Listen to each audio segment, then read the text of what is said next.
En la primavera de 1943, la situación para los ejércitos alemanes era sumamente comprometida. Se había hundido el frente del desierto. Rommel había perdido. Sus carros de combate estaban diseminados por las dunas de Túnez, de Libia y de tantos sitios, de tantos parajes donde habían curtido batalla los hombres del Afrika Korps. Por su parte, en el frente oriental, el desastre de Stalingrado había sumido en la desesperación a muchísimos generales alemanes.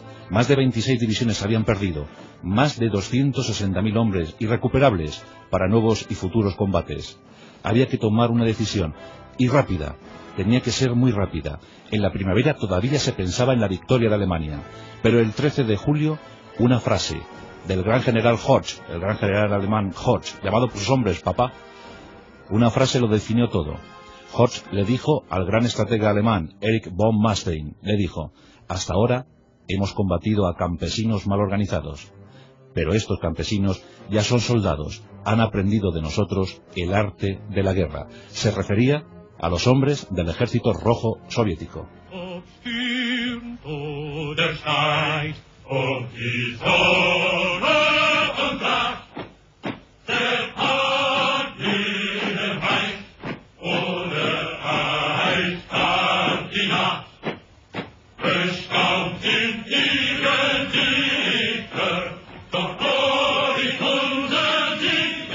En efecto, las pérdidas de Stalingrado habían sido muchas, cuantiosísimas, valiosísimas, pero quedaban generales, quedaban todavía efectivos, todavía había divisiones Panzer operativas, había que presentar batalla, y Adolfo Hitler resolvió presentar combate. Un pequeño promontorio, una pequeña protuberancia en el terreno, una península aislada en el frente. Lo que iba a ser la Operación Ciudadela. Nos referimos al perímetro que rodeaba la ciudad de Kursk. En el año 1943, Kursk tenía 140.000 habitantes. Y ese perímetro abarcaba una extensión parecida a lo que puede ser Castilla y León y Galicia juntas. Ahí se iba a librar la batalla más decisiva de la Segunda Guerra Mundial, por lo menos en el frente oriental. Desde entonces, la Unión Soviética tomaría la iniciativa. No fue un intercambio de peones, como se dijo en su día, no. Fue algo más que eso. Los blindados que perdieron los alemanes en Kursk, los aviones que perdieron los alemanes en Kursk, ya no se volverían a recuperar. Desde entonces, los alemanes retrocederían. Desde entonces, los alemanes empezaron a olfatear el fin de la guerra, y no sería propicio para ellos.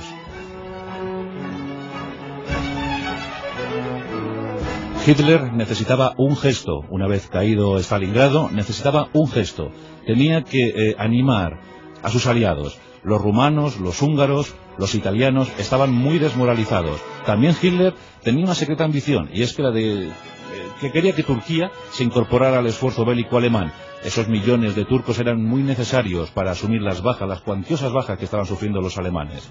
Hitler decide dar el golpe decisivo en Kursk. En esa operación Ciudadela todo se iba a decidir. Kursk se encuentra a unos 530 kilómetros de Moscú. Si se conseguía tomar la posición de Kursk, pronto se podría resolver el conflicto en Oriente. Lo iban a intentar, y en consecuencia llamó a sus mejores generales. En Kursk se iban a poner en liza las mejores unidades de combate de toda la guerra.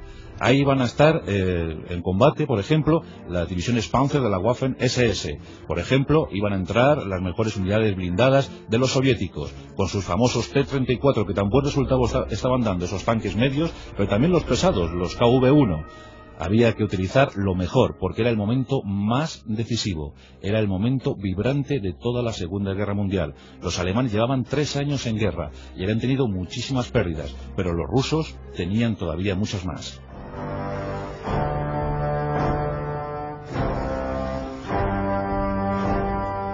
Hitler convoca a sus generales, les reúne y les entrega las órdenes. Hay que avanzar, hay que lanzar una ofensiva gigantesca sobre Kursk. Desgraciadamente para el alto Estado Mayor alemán, la noticia no se queda solo en esos muros. Los servicios secretos soviéticos trabajan ardorosamente para averiguar qué está intuyendo el enemigo, qué quiere hacer el enemigo. El nombre clave Lucy es importantísimo en todo esto. Desde Suiza recibe un mensaje. Un espía infiltrado en el mismísimo cuadro de mando alemán le comunica las intenciones de Adolfo Hitler. se va a lanzar una ofensiva de primavera sobre Kursk, sobre la protuberancia de Kursk. La noticia llega a Stalin. Stalin comienza a tomar medidas. Todo se va a litigar en Kursk. Desde entonces se preparan inmensos preparativos, inmensas estrategias para surtir de todos los efectivos posibles a esa península de Kursk.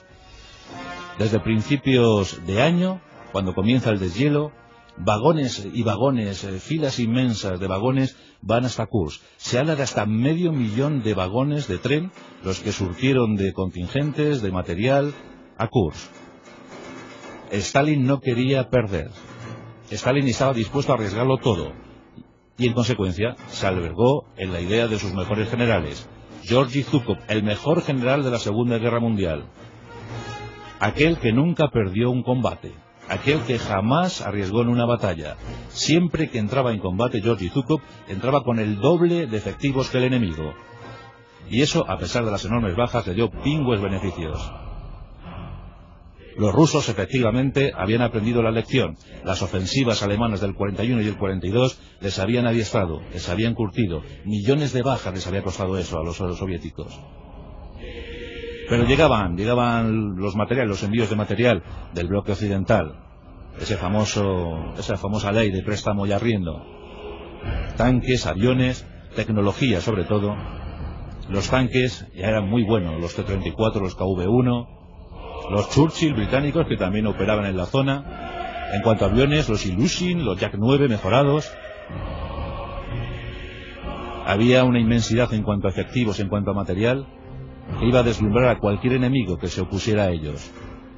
Los alemanes tenían una misión en Kursk, y es adentrarse unos 250 kilómetros hasta estabilizar las líneas.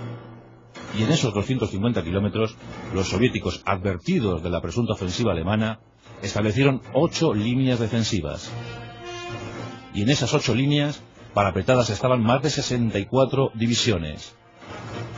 Y eso era mucho, muchísimo.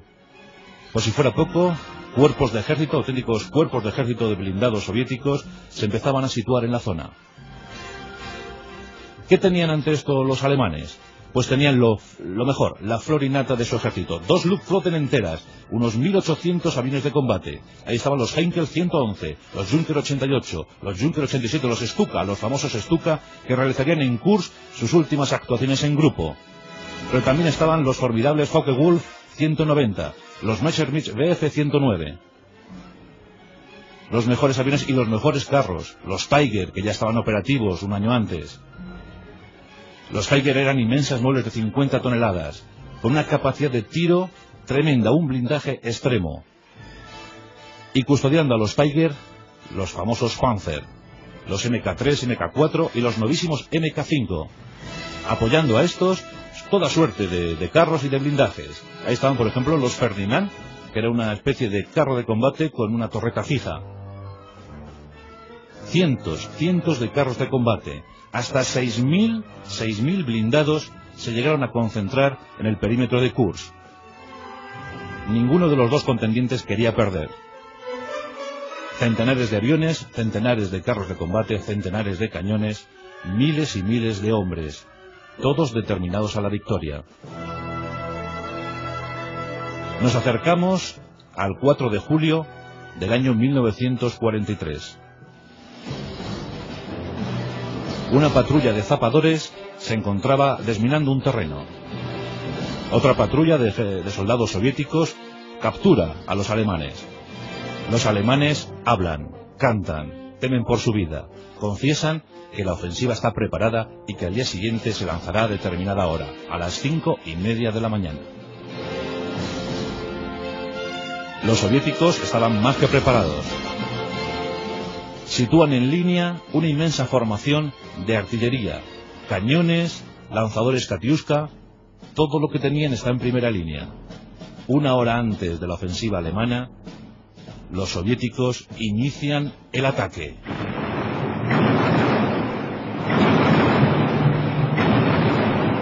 En torno a las 4:30 de la mañana, comienza el fuego.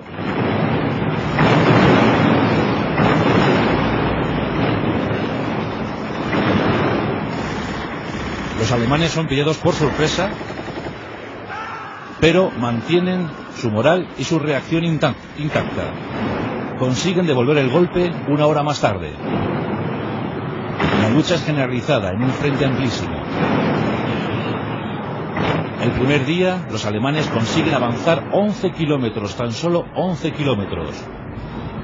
A costa de enormes bajas, los soviéticos dirían más tarde que en ese primer día lograron destruir 586 blindados enemigos. Os podéis figurar la situación. Estábamos en el invierno, sí, mejor dicho, en el verano de 1943, pero parecía invierno. El suelo estaba embarrado, llovía estrepitosamente. Los blindados, los carros de combate, tenían suma dificultad para avanzar por ese terreno tan angosto, ese terreno tan difícil, tan poco operativo. Aún así, las órdenes eran tajantes. Al frente de los alemanes estaban sus mejores divisiones blindadas SS y sobre todo los mejores generales de la Segunda Guerra Mundial. Von Manstein, el mejor estratega; Guderian, el mejor táctico; Horst, Model. Ahí estaban todos, pero los soviéticos estaban dispuestos a no ceder ni un solo ápice de terreno. Todo iba a salir muy caro en esas jornadas de Kursk. Durante días se suceden los combates. Algunas posiciones soviéticas van cayendo. La aviación hace de las suyas. Los Stuka habían desarrollado una táctica de ataque sobre los T-34, que era atacarles por babor. Cuando les atacaban por babor les hacían daños cuantiosísimos, pero lo más mortífero, lo más efectivo, es cuando un Stuka lograba enfilar desde atrás una formación de T-34. El Stuka caía en su famoso picado y destrozaba formaciones. Era capaz de ir destruyendo un T-34 uno tras otro hasta completar toda la fila. Los Stuka fueron muy eficaces. Dicen que la última vez que pudieron ser eficaces. Durante días, batallas aéreas enormes, como jamás se habían visto hasta entonces. Cuentan que en algunos momentos hasta 500 aviones se vieron comprometidos en una batalla aérea. Algo sin igual, decían que eran auténticos enjambres de abejas. ¿Os imagináis? 500 aviones de combate de una y otra procedencia luchando a la vez. Los ataques contra los blindados eran también impresionantes. En un lado y en otro se lanzaban en un picado estrepitoso, provocando muchísimos deterioros. En ocasiones, las barreras de humo, el polvo, todo lo que suponía un ataque aéreo lo cubría de tal manera que ya no se sabía a quién se estaba atacando. Era un intercambio mortífero. Caían los blindados a un lado y otro. Eso ya se estaba convirtiendo en la batalla de blindados, en la batalla de carros de combate más impresionante de toda la historia, sin parangón hasta nuestros días. Se cuenta que los alemanes habían logrado reunir unos 2.200 carros de combate para la ocasión. Este número era doblado suficientemente por los soviéticos. Sin embargo, los tanques soviéticos, aparte de los T-34 o de los KV-1, pues eran algo más ligeros. Había, por ejemplo, estaban los T-70 o los propios Churchill, que eran más ligeros. Nada que hacer ante los impresionantes Tiger o Panzer MK4. Las bajas eran muchísimas. Y nos acercamos al famoso 12 de julio de 1943, el punto álgido en la batalla de Kursk.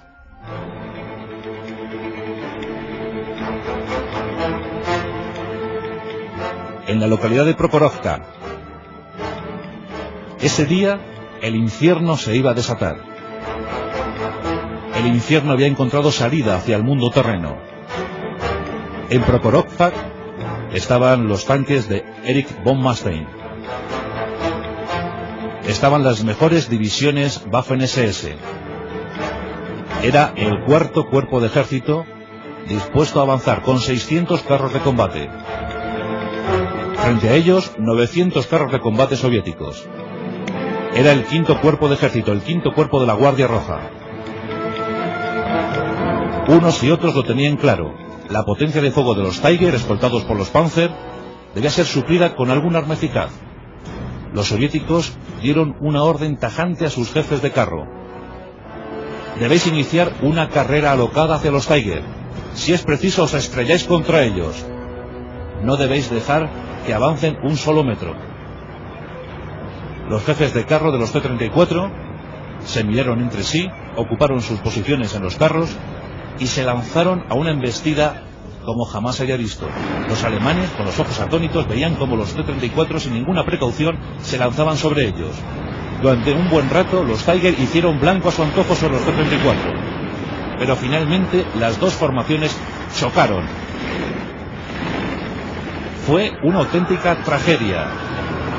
Cientos de carros de combate, miles de hombres cayeron ese mismo día 12 de julio. Se dieron situaciones tan surrealistas como dos T-34 embistiendo a un Tiger. Los tres carros ardieron, se fundieron en uno solo. Cuando se hacía blanco sobre un carro de combate, ya no solo se dejaba esa baja sobre el campo de batalla, sino también se provocaban otras. Estaban tan unidos los carros de combate, estaban tan cerca unos de otros, que no era raro ver, cuando estallaba uno, que estallara el de al lado. La infantería de apoyo poco podía hacer, y muchos eran acribillados desde el aire por los aviones. Como os digo, era el auténtico infierno.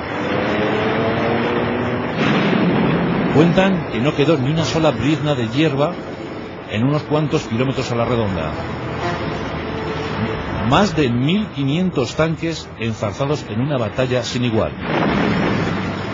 Ninguno quería retroceder. Se enfrentaban lo mejor de cada ejército. Se estaba decidiendo la suerte del frente oriental.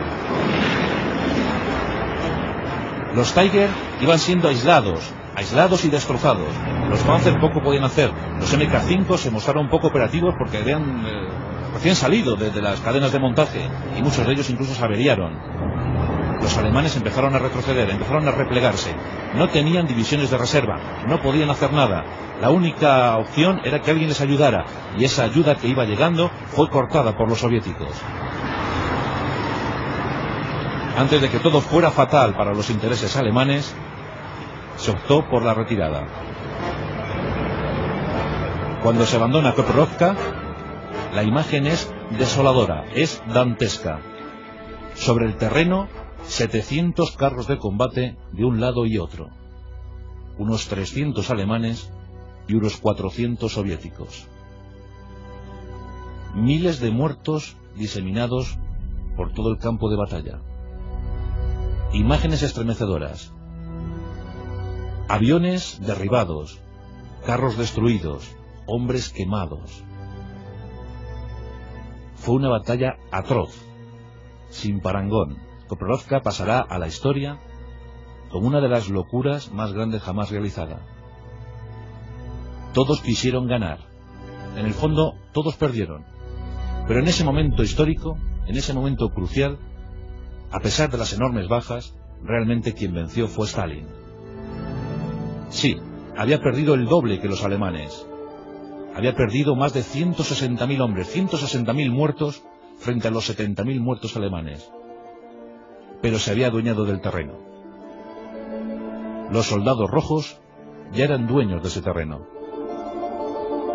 No volverían a retroceder jamás. No se volverían a dar las circunstancias del 41 o del 42. A costa de millones de muertes, consiguieron expulsar a los alemanes, poco a poco. Se inició una lenta pero agoniosa carrera hacia Berlín. Una carrera que culminaría el 1 de mayo de 1945, cuando la bandera de la Unión Soviética fue izada sobre el Reichstag. Los alemanes todavía tenían mucha guerra que ofrecer, pero los principales jefes, von Manstein, Horst, Model, sabían que ya se había perdido, que no habría forma de recuperar nada, que sus pasos, los pasos pretendidos hacia los territorios petrolíferos transcaucásicos, ya no serían factibles, que ya no habría más suministro de material para los ejércitos alemanes, que ya todo era cuestión de tiempo. Esa es la importancia vital de Kursk. Desde Kursk todo fue más fácil para los soviéticos, todo fue más fácil para los aliados. Los soviéticos perdieron 27 millones de vidas en la Segunda Guerra Mundial, de ellas casi 20 pertenecientes al Ejército Rojo. Fueron sacrificados en esa guerra total de exterminio. Los alemanes perdieron 7 millones de almas, de ellas la mitad perteneciente a la Wehrmacht. El mayor horror de toda la historia, la Segunda Guerra Mundial, con 55 millones de muertos. Y en el recuerdo de todos, Prokhorovka, ese 12 de julio de 1943. Cuando los ejércitos, los flamantes ejércitos de dos locos como Hitler y Stalin, lucharon, chocaron y murieron.